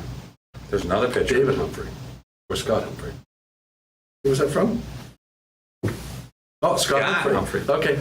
I know David It's Humphrey's David's brother. Yeah, maybe. I know David Humphreys, too, Exactly. Yeah. I'll have to ask him next time we see him. Absolutely. We got to say we got brothers from another mother. Yeah. Excellent. So again, this is a wire wheel information, and you know what? I wonder if the rating of it is on there, Tom. Can you see that? There you go. This wiring. Does it say up to 35 on there? It does. It says 4-aught aluminum and triplex bare copper tape cable with fillers, copper ground tape, red PVC 35 kV. 35 kV. So Yeah, we could be onto something there. we could be on to something special. Yeah. Interesting. Look at a Oh, couple the pictures. webs we weave. Yeah. It's another picture from Scott. Look at that. Yeah, that's some cable. Those feeder cables right there. Or Beautiful. 1,000 volt DC feeder cables. They're beautiful. I love the red. I love the red with the background. It's nice Yes, contrast there. absolutely. There. I love it. There's some more of the red being installed. Yeah. Again, this must be a PV install. Oh yeah, you can see. Well, yeah, you can see the Oh racks. yeah, racks in the back. So interesting, and that is a big setup right there. Yeah. Wow. Okay, All right. we're on to 320. Armored cable. And that is on page 217 of the National Electrical Code. 17, armored cable. Cable. Type TC, we'll see type TC Type AC. after. I'm sorry, type AC, correct. Yeah. Armored cable, type AC. Yes. And we'll see type before AC, but not before armored cable there. So there was some, Yeah. So we got rid of types. yeah. We got rid of types. We got rid of type armored cable and just used it for the acronym AC, type AC. Okay. So Okay. that was what that change was. Yeah. Gotcha. All right, so 323. Oh, you're on Yeah. page 217. Yeah, it's on the same page. 217. Okay. So this one, I saw this one and it says for accessible attic. You say click it. Yeah. You want to go to 320.17? Next code set. Oh, why don't I do that? You want me to do it? I can do it. I can run the clicker. I got it. Okay. You got it? All right. All right, where are we? Here we are. We're on 300. Now we're here. 320.23. Accessible attics. And, a term change. Framing members replaced joists. And I don't know. I guess it's easier for use or for knowing your area. Most attics, they say in here, they don't contain floor joists. They contain ceiling joists. Oh, Oh, So- okay. Yeah, they're not technically floor joists because they're the ceiling of the room below, and they're not designed such that you're walking on. Yeah, so I guess if by calling them framing members and replacing joists, it kind of takes that question out. And, Yes. and they are what they are. So Okay. yeah. So they got rid of they got rid of the term, whether it's a joist, whether it's a floor joist or a ceiling joist, and they just did framing. They call them framing members. That's fine. Yeah. That's a generic term. Yeah, it's pretty much generic term. I get it. You know, and they got rid of equivalent horizontal surface. And this is for More accessible, Yeah. accessible attics. Correct. That's what we're talking about. There's the picture there. Yeah. And then we have the horizontal surface, and again, not joist, framing members. So for clarity, a little bit better. 322. Oh, wow, that was it. That was That's it at it. 320. Okay, we're moving to Flat 322. conductor cable. Where are we using flat conductor cables? We're using them in applications where you need a flat conductor cable. There you go. It's simple, Tom. Come on. Well, when I look at the article, I mean, it's a short article. It spans a page probably if you put it all together. But it looks like they deleted something and then they made a minor modification. So I can't see too many slides on 322. There isn't, and I think there's only this one or maybe two. Interesting, I think this could be one of the smallest articles there is. Yeah. Half a side of a half a page. It's amazing. And you know, and as small as this change, right? So this change went from color-coded to marked. Oh, So, you know, I guess it's clarity, unison, again, correlation with other code sections. yeah, that use and you know what? marked. I know we try to stay away from color-coded because what if you're colorblind? Right. So we try to put numbers on things and things like that. Yeah, so different other things to Other mark way it. to market, yeah. Right. So I you know, small but helpful, But yet large. but yet large. Minor, but yet major. And, you know, the change doesn't change any of the meanings or it doesn't change any of the requirements. Right. It kind of just gives you other options of the way to do it that you can use marking instead of color coding. So you're right, that was a really small section and that was it. Yep, that's it. We're into 330. And we're skipping 324 for flat conductor type FCC. Yeah. And now we're going into metal clad cable, type Oh. MC. Type MC. Type MC.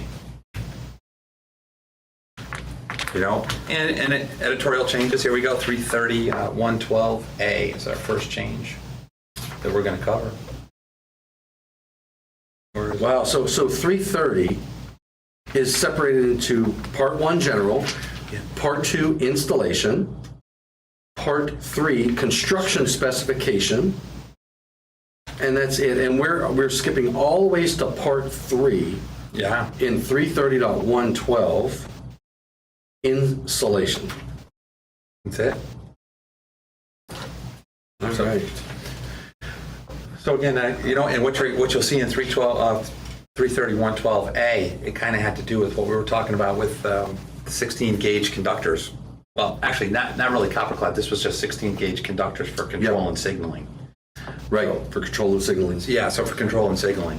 So they made some changes here, and there was confusion about how to use that. And it's interesting if you see here, it sends you to, was it 724.49. 724.49. Yeah. So it adds the clarity to the confusion that was associated with 16 gauge conductors. Excellent. So So that puts you back to 724.49, Yeah. which is what? let's go to it.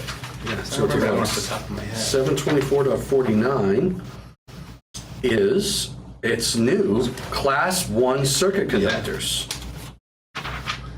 And there's the sizes in use and insulation. So There we go. So you're basically saying that the 402.3 with a maximum operating temperature not less than 90 degrees C and as permitted by 724.49, right? So that's your reference that pulls in the requirements for Class 1 circuits, Class 1 circuits, right. right? And then it says ungrounded, 416 gauge and larger. right, ungrounded, grounded, and equipment grounding conductors, 16 gauge and larger shall be the type listed in table 310.41.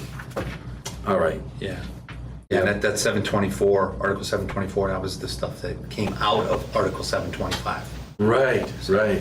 And Interesting. again, it was a lot of, I mean, I think that a lot of work was done to the 700s to make it a little more, to increase usability. Yeah, I tell you, we had a lot of changes that are there for usability, and sometimes I wonder if we've if we've hit the peak of usability and are going down the other side. Right. You know, So so where do you stop? Where do you stop? Yeah. But, I get it.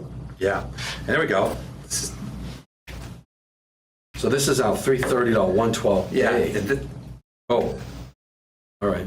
I have to do this button and get this right. Insulation. Yeah, that was where we were just, at. So that was A, and those were the control and signals. So that's exactly what we were just talking about. I was right. Yep. Moving forward. Moving forward. And those are some just pictures. Yeah, just pictures. Just pictures of the AFC cable types. MC light luminary cable that has it. It's kind of becoming more common. So I've seen some of this. I think it came out around 2014. Yeah. Casinos, hotels type stuff that Really? that use that. Yeah. Okay. Right, moving on to Article 337, Type P cable. Well, this might even be shorter than the previous. Yeah, and this is shorter. There was no change here. Cut for a minute. This is one of the questions that I had when I got to this thing. So it said change references from Type P to Type IM, and then I didn't see the changes. So I don't think there were any changes here. Oh, there you go. Out there, this reverted back to Type P. Yeah. So no change. Right. So how do I address a no change in a changes video? Is this in the book? Yeah. One time it was supposed to be, and then they changed it at the end and reverted back. So that's what we showed there, is that it reverted back. I don't know if that took place at the NEC meeting. Yeah, but I mean, so I guess cover it. his question is, if we're talking code changes, do we?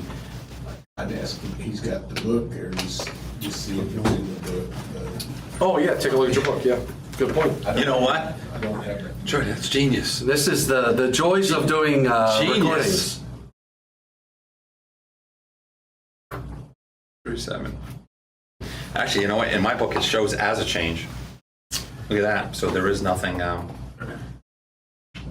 That's probably why we flagged it in the PowerPoint. All right. So what we could do is we could say, look, this was reversed.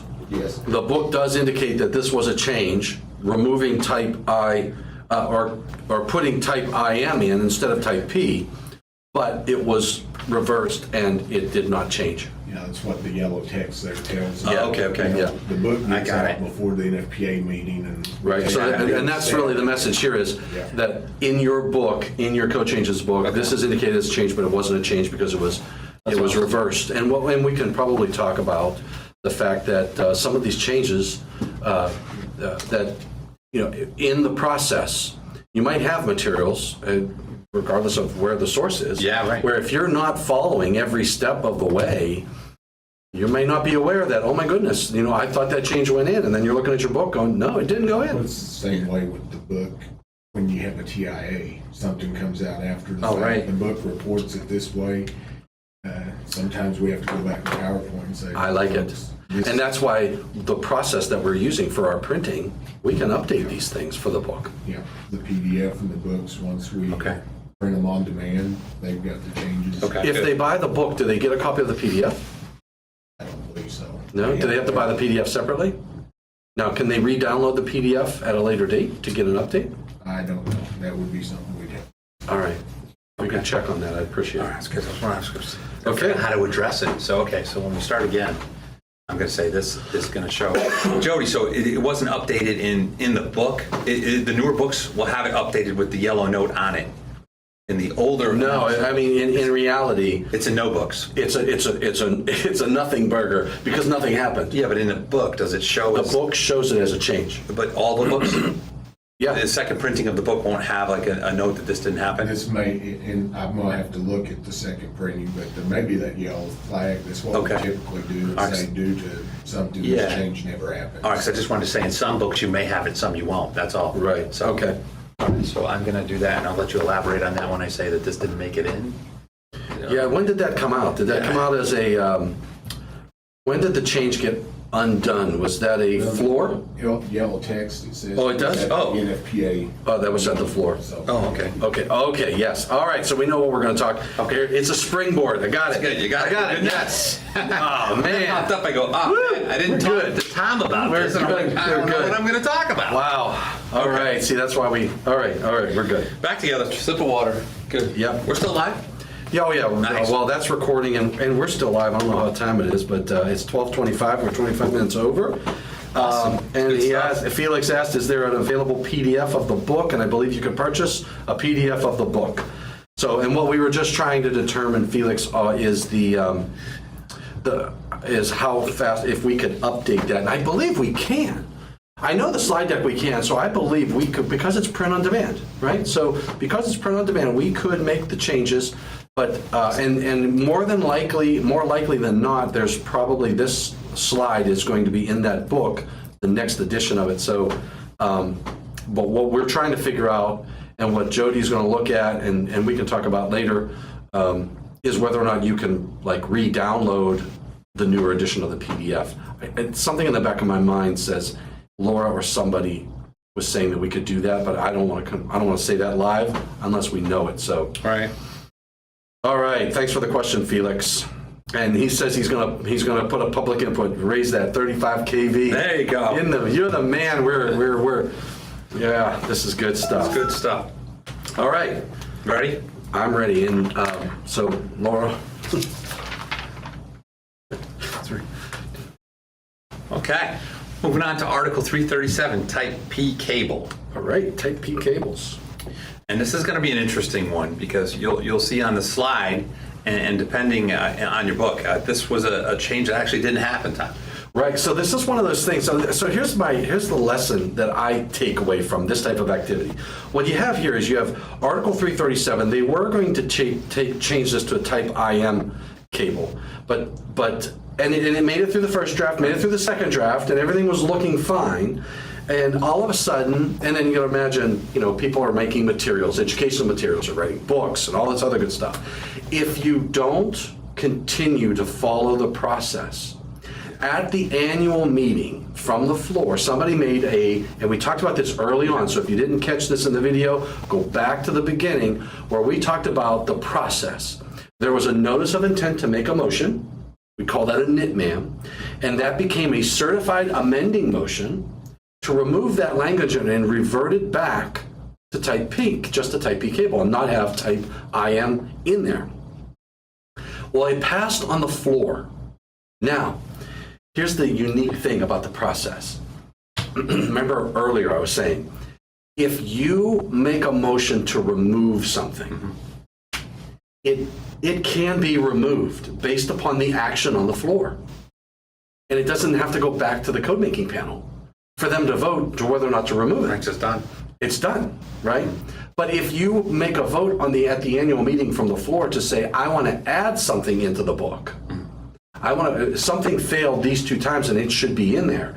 If it passes at the floor, then it's got to go back to the code making panel, and you've got to get 3/4. Yeah, right over, yeah. So it makes it harder Yeah. for that change to be made, but you can delete something without it going back to the code. And I don't remember this from the meeting. I don't remember this happening. You know what? I remember the debate on the floor, but it wasn't something that I was as engaged Yeah, with. right. But I do remember the debate on the floor.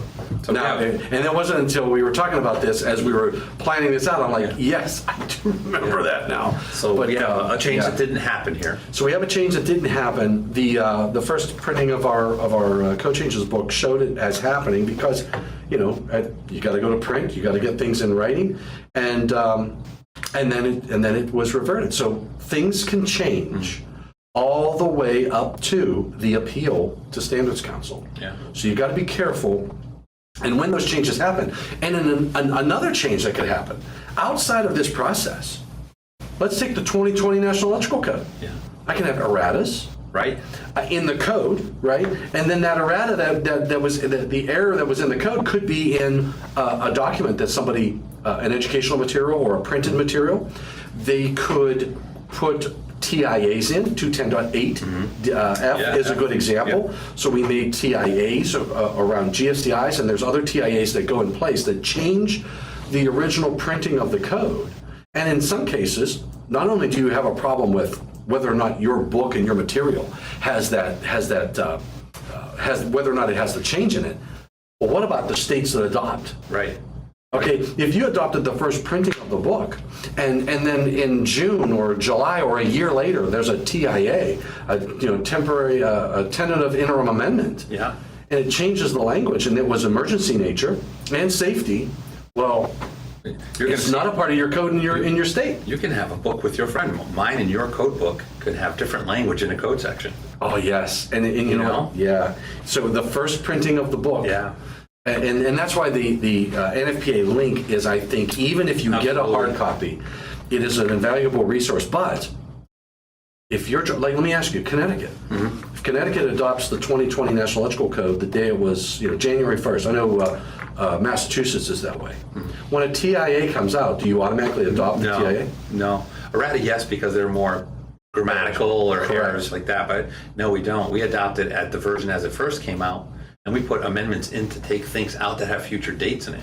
So Connecticut's a little different because we don't want to have like a time bomb date of something coming in mid-cycle after we've adopted it. Right. So, we adopt it as is, as the original printing. And you take out the rest, and you take the future dates out. future dates out through amendments. Sometimes if the future date is, we'll take the section out. Because okay. the future date might affect the whole section, like this will apply as of, so that we take that out through the amendment. Interesting. So yeah, it is important to know your state, your jurisdiction, where you're at, to make sure that you don't have any specific amendments that change things too. Excellent. Well, that's good to know. So this is one of the, and this is a good springboard discussion to help us understand the process associated with the code. Not only can things change during the annual meeting, they can change during the Standards Council appeals, and they can change in TIAs after the fact. Yeah. Yeah, a lot can happen. A lot can happen. So this goes with the change that didn't happen. Right, yeah. So this would have been a type IM, industrial mobile cable, and changing all of those type P cables to type IM cables. That was undone. Undone. It was ungood. Yeah, ungood. Yeah. Article 342, intermediate metal conduit, IMC. Oh, yes. Yeah, so this is going to be an interesting. Oh, and this is 342 20B. So we're going to go to 342. We're going to go to, okay, so Eventually I'm going to get there. 342.20. Yeah, 20B. And 342.20 is the size. Now let's Yes. look. So 342 is separated into Part 1 General, Part 2 Installation, and Part 3 Construction. And 342.20 is in Part 2, which happens to be installation. Right. All right. So what happened? What did happen? Well, they increased the size of RMC permitted to size 6 inch. Oh. And that's kind of interesting. If you increase it to 6 inch, you automatically include 5 inch, right? Right. So it went up to maximum size is 6 inch. Now 5 inches recognized, and 6 is the largest size. Okay. What's the significance of 5? The significance of 5 is before, when it went up to 4, you couldn't use 5. 5 wasn't recognized. Okay. So that's the only significance. And they wanted to use 5. Yeah, so they had 5. They couldn't use it because the max was 4 inch. By going to 6 inch, now 5 and 6 are acceptable. Why would we care about the maximum size? Well, it's interesting because they make it, but the interesting part about this is that UL Standard 1242 there for IMC, rigid metal conduit, it doesn't recognize size 5 and 6. Interesting.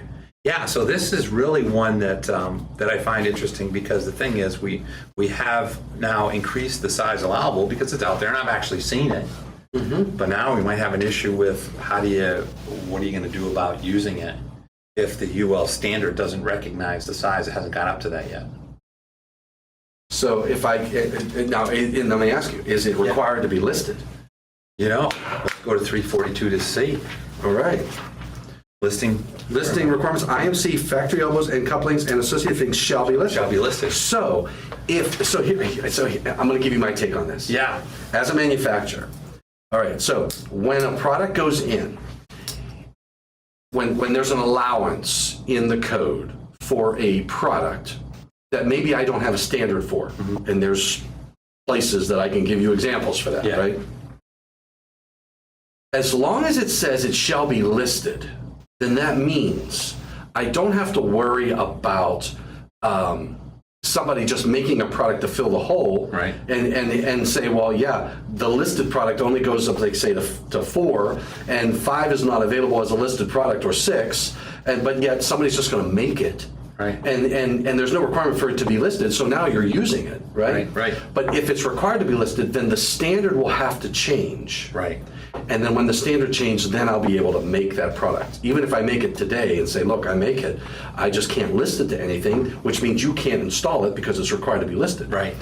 So that's the interesting thing, because I've seen it. I've seen it installed, but I've seen it. Oh, wow. And so I think this is one of the ones, and we're going to see there's another, rigid metal conduit has the same thing. So we're going to have, there's a little bit of an issue there.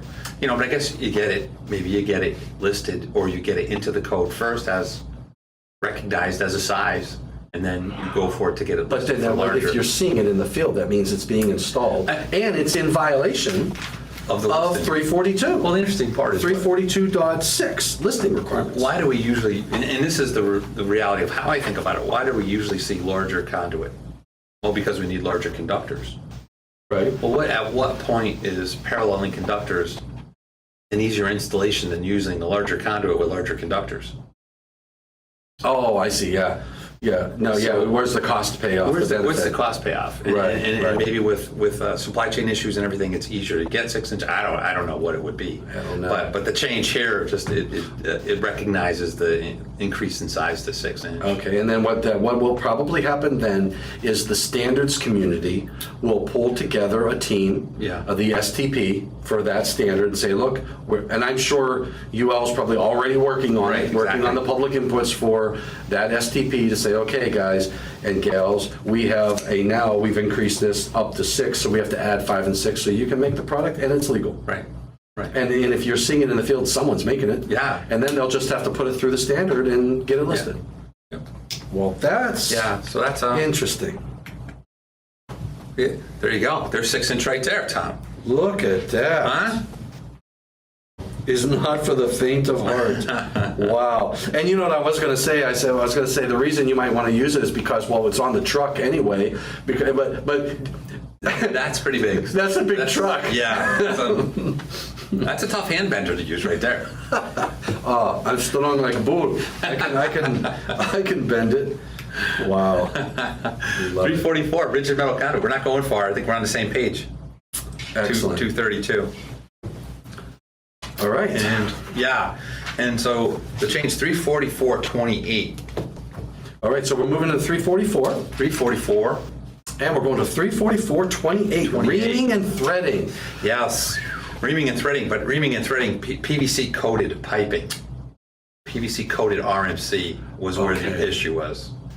PVC coated rigid metal conduit. So I have a rigid metal conduit. Yes. And it's PVC coated And for, it's- why would I PVC coat it? Environment, corrosive Environmental environment, something conditions. like that. Okay, Different so locations. Okay, so if I'm going to ream something, Yeah. that means I'm going to shave something off. Yes. And I'm just guessing here. Yeah, yeah. I don't want to damage the insulation covering, right? Right. And mostly when you're holding it in place to do the threading that you need to do, you can damage that coating. Well, obviously because I use a pipe wrench. Yeah, right. Right? Because I'm going to have because what I love about pipe wrenches is they dig in. They hold tight. They hold tight. Absolutely. Yeah, no, so I agree. So what happened is there was Interesting. problems with the jacket. So if you look at 344.28 in the new language, right? Yep. You'll see PVC coated rigid metal conduit, RMC, shall be threaded in accordance with the manufacturer's instructions to prevent damage to the exterior coating. So that does two things.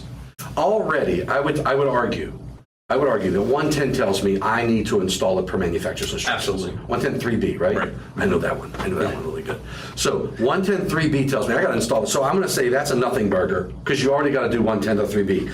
But to prevent damage to the exterior coating, I think raises the awareness Right. for even those who say, oh, I'm going to do it XYZ way. Yeah. At least if you are doing something outside, if the manufacturer's instruction says you need to use a Van Ducky, and go buy the Van Ducky, but you don't have the Van Ducky and you're going to do something different, Right. you are going to be conscious enough, hopefully, that you need to be worrying about damaging the exterior. You do, and again, I'm all about redundancy. Getting rid of redundancy and using less ink. I know. But also, I say that on this side. The other side of me, as an inspector, combination inspectors. Yep. Sometimes it's easier to go to a specific section to cite a specific requirement. You're right. So Yeah. a little Yeah. more ink sometimes. Yeah, it's redundant. It's already covered in somewhere else. Yeah. But if it's in the reaming and threading and it's there, you have more likelihood of finding it Right. and using it. So yeah, sometimes redundancy is I kind of go back and forth. I'm with you. Yeah, I'm with you. But I like that. So again, it's going to assist installers and inspectors. And there's a picture of. Now, let me ask you, is deburring the same as reaming? That's a great question. I don't think either are defined. I don't know. So when they're not defined, where do we go? We go to Webster. And we would have to read the definition of deburring and read the definition of reaming and see if they are similar, if they're synonyms. Yeah, we have to write that down. Yeah, there we We go. can do that when we're sitting in the airport tonight for 7 hours. We can do. No, we're going to be here recording more. There we go. Absolutely. Yeah, we'll just stay live all night long. So there we go. So there's a picture of the, in case you haven't seen it, the rigid metal conduit that's PVC coated there. And So, I've not experienced. I have not been exposed to the PVC coated rigid metal conduit. I just haven't been in the applications where I would see that. well, that's one of the things about being an inspector, and it's quite honestly why I didn't really sleep for the first 6 months is because, as a licensed electrician, you get into what you do. Yeah. And your license is unlimited.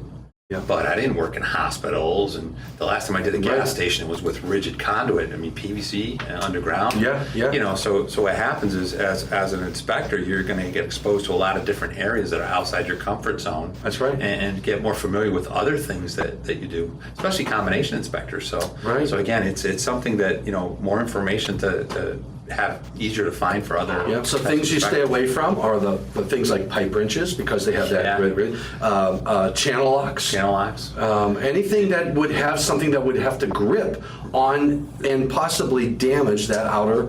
Yeah, anything that doesn't have some kind of special additional protection on it to That's hold right. it. I Maybe love a it. pipe strap type thing would work. Yeah, those. I've seen those. I've used Yeah, those that- before. that would probably work. They're rubber. They wrap. Yeah. But go to the manufacturer's Yeah, I was gonna say, instructions. go to the manufacturer. They'll because tell you what to They use. probably make a specific tool that. How about having the right tool? Oh, there's a Imagine concept. that. Having the right tool for the, The job. right tool for the job. Oh man. Wow, Man, that would be I thought great. that's a hammer. Yeah. I thought a hammer was the right tool for every job. 352. Now we're into rigid. Rigid. Oh, yeah. Polyvinyl. And this is one. We talk about redundancy. This is already. Well, this is pretty much covered in 300. We have earth. We have 304. Wait, you're saying? Yeah, just change here. So the change here is that expansion. Oh, the change. The change. Well, yeah. The Well, first so- thing in 352. All right, so first we're going to go to which section in 352? 350. As soon as I hit this. Yep. 352.44 expansion so fittings. 352.44, and you're Page saying is that on? 352.44 is something that's already covered in three. We'll see. We'll take a look at that. 44 is on page Oh, 352. 238. Yeah, 238 of the National Electrical Code is 352.44. Yeah. So take a look at that. And that's expansion fittings. That's separated into two. So this is changed. So they looks, I would guess, they separated things out into two first level They did subdivisions. two first level subdivisions. First one's for thermal expansion and contraction, which Right. was in there. B is the earth movement, right? We have expansion fittings for underground runs of direct Right. buried PVC. Yep. Well, again, if we look at 304,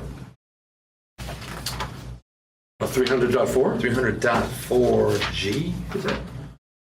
Yeah, raceway seals. No. Backfill. Protection from damage. D. Oh, J, I'm sorry, 305J, earth movement. Oh, there it is. Page 169. Okay, so So, see that? yeah, so you have where direct buried conductors, raceways, or cables, or the settlement, and then Now, it's in general, so it applies to all raceways and conduits. right, and then you have the same language Yeah, but it just says PVC conduit emerging from the ground shall be Yeah. provided above grade when. So again, I'm okay with, we were just discussing this, so it's like, I'm okay with a little more ink, but, 1 through 4 apply generally. That's right. That's So right. so that change there, okay. I mean, again, it might be easier to find if you're looking specifically for PVC. I'm with you, Rabbit. So Yes. I get it. Yeah. So that is in 300.5 J. J. All right. I'm just taking a note because I can. There you go. All right. Yeah, so this, and there's the Earth movement, there's B that we were talking about. And, obviously there's concerns there, and you'll see the pictures, there's the perfect pictures. And that's exactly what we're talking about in 305J. Oh, you know what? And I've seen this. Yeah. I was in Alabama one time, and I was walking through doing some inspections with an inspector. And this is exactly what happened. Underneath the panel, all of those conduits were disconnected. Yeah. And I have that picture somewhere. I got to share that with Jody and see if we can Yeah, get it in add that in there. But that is It's absolutely, and what's interesting, in neither section, Tom, expansion fittings for underground runs emerging from the ground shall be provided above grade when required to compensate. Okay, so both sections address the conduit. What addresses the conductor? If you run the conductor tight and we're pulling out the conduit. well, and so that was my concern. When I saw that, I asked the electrical inspector I was with. Yeah. I said, I wonder what the conductors are doing inside that Yeah. panel, because if they didn't put any slack in there enough, then you're pulling on the terminations on the circuit breakers. Something's moving. I wouldn't want to open. So this is a good from a 70E perspective. Yeah. You talk about safe work practices, and when you look at an installation. And you say, I'm going to open this enclosure door. You could be exposing, especially if you're going to remove the dead front. Sure. Now, all of a sudden, things move because there's tension because they didn't use the proper expansion. At some standards, I mean, you go into some enclosures and there's very little room to begin with. Oh, yeah, Now absolutely. you pull it a different way. So that's one of the things that, again, we're addressing the movement of the conduit, I guess. But not the conductors. But not really the conductors. I look forward to your public input. Love it. Oh, 353. Oh, this is on page 239, high density polyurethane conduit. Okay, we're in Article 353, high density HDPE. HDPE. All right. And Here we go. And the type came out of that. We'll have to look at that one. The different sections on that one. Type change with the acronyms. oh, yes, yeah. All right, so 353.48. Joints. So part one is general. I'm just going to look through this because part two is installation, right? And then part three is construction. So we're in part two, installation, and Installation. 48 joints on page 240. Yeah. Take it away, Sam. All right. So this was revised to specify that the joints made in this HDPE are by the manufacturer, determined by the manufacturer. Because what can happen with this is you can create a lip when you make a joint with this HDPE. Oh. And the method before was, it left an approved method. So we had language that had an approved method as being acceptable, Right. which put the pressure on the AHJ more so than the installer, but the AHJ had the pressure of, Well, that's who should deserve the pressure. yeah. So now by switching that into a method that's identified by the manufacturer, Right. now the AHJ has a method to do the approval Makes with a little sense. more guidance. I like it. So yeah, I like this one too. I think this is a good one. And there's a problem with the joints there. Again, that's something that I'm familiar with working with a bit, much. I've seen it, but you'll see with the butt fusion and the heat fusion, when you connect this together, you can create that lip.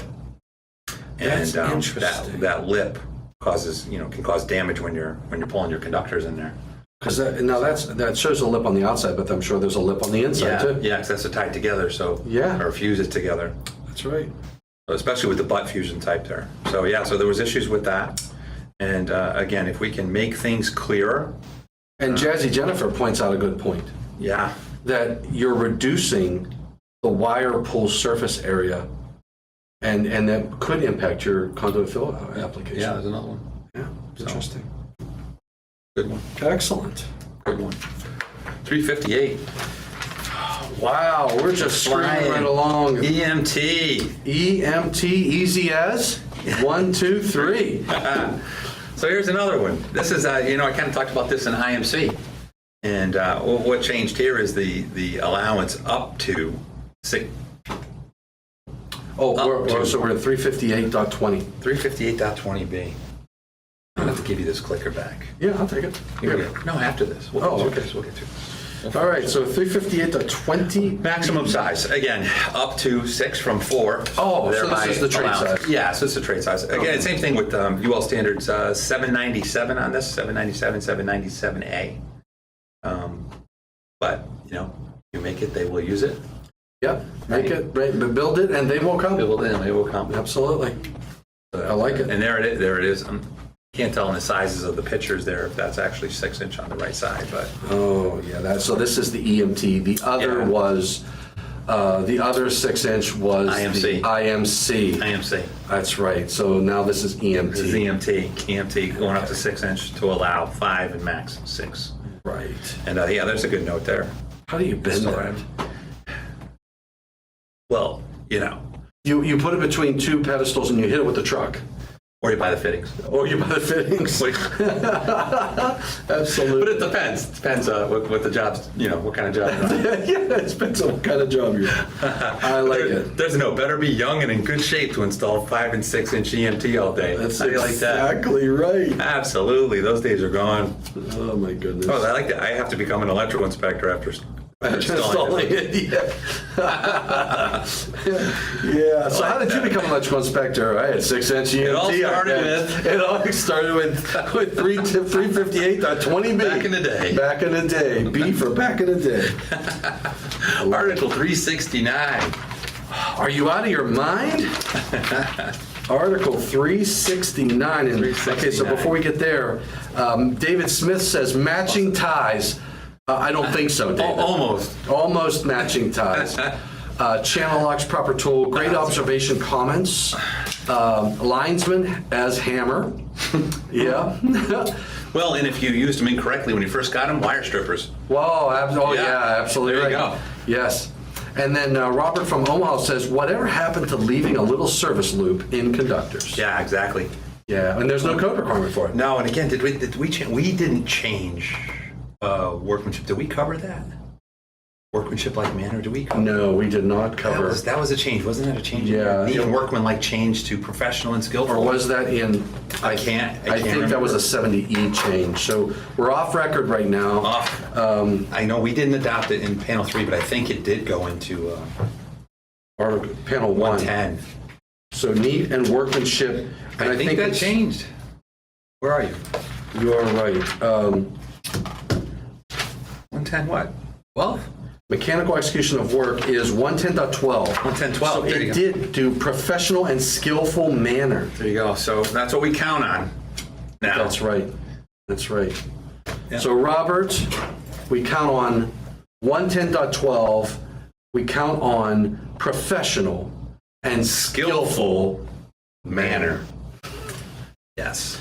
Perfect. All right, 369. Yeah, no, All right. we didn't cover that in the changes before, did we? I don't believe we covered that in the changes book because, I mean, honestly, Yeah, it's not really. it's a great discussion point, I mean, and you Yeah. probably could show a lot of pictures of things that don't meet that, but What was the big change? yeah, saves a page in the changes book. All right, Okay. we are back to 369. Do you want me to use the changer? No, I'll finish. I'll take it. I'll take it to chapter 4. You want to take chapter 4? Or you want to? Okay. Want to wait till you're done No, with that's that? fine. That's fine. I want to stream that. You want? I don't know, how long should I stream? I don't know, but I can't see the screen. Oh, you can't see the screen. All right, so here's what we're going to do. That's why I'm trying to look at this and squint because I can't have this sticking up. All right, so here's what we're going to do. So I got a camera in front of this screen. So here's what we're going to do, everybody out there in YouTube land, in LinkedIn land, and Facebook land. This was a teaser. There you go. It was a teaser. It was a, this is what we, let me just do this. So this is what we sort of used I was going to go live. I was going to record the session while we were doing this. And I was going to record it this weekend and then just play a video. But I thought, heck no. Let's do it. We're going live because I've got the Tim McClochie with me. And look, I'm getting better at saying it. Yeah, every you are. time. You're really I'm getting good. better and better at saying his last name. 15 years. 15 years. So anyway, and so I thought, why not just go live? But to get the camera right, I put it right in front of the monitor that we're using to see the slides. And and so he's complaining. And Oh, man. Raising concerns. raising concerns and raising Cain. So in any case, we are going to. What time is it? Oh, it's almost 1 o'clock. So it's 12:55. So it's 2 hours. So you had a special. This was a special holiday edition. This is a holiday edition of IAEI News Live. I want you to know a couple things. One, if you have questions on how to get the books, whether or not you can download a PDF, how to get to these videos, send it to customer service at IAEI.org. Also, if you're interested in courses for the IAEI curriculum, right, to get rock stars like Tim here, and see what type of courses are available from the IAEI, you go to IAEIcourses.org. So www.IAEIcourses.org. Now, the books are available at IAEI.org, and go to the store tab and you can purchase the book.